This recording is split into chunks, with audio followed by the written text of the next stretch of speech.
Gentra mashinamizni kraska sepishga tayyorlab qo'yganmiz.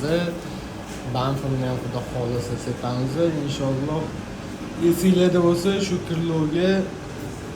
kirlovni o'zini qoldirgan edik. Mana xudo xolisa tekis qo'yganmiz.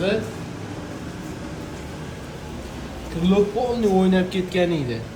Almashadigan darajada qolgan edi. Mana xudo xolisa shuni o'zini qoldirib inshaalloh hozir kraskadan sepamiz.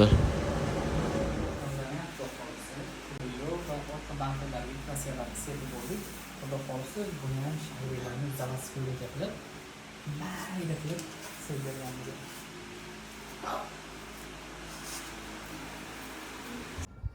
Okalar va nihoyat Gentra mashinamiz xudo xolisa tayyor bo'ldi. Mashinamizning sifatini o'zingizlar ko'rib baho berishingiz mumkin. Shu detalni yangi qo'yib almashtirib berdik. Orqa kirlovni o'zlarini qilib berganmiz. Xudo xolisa ideal holatda hech qanaqa vannalar qolmadi.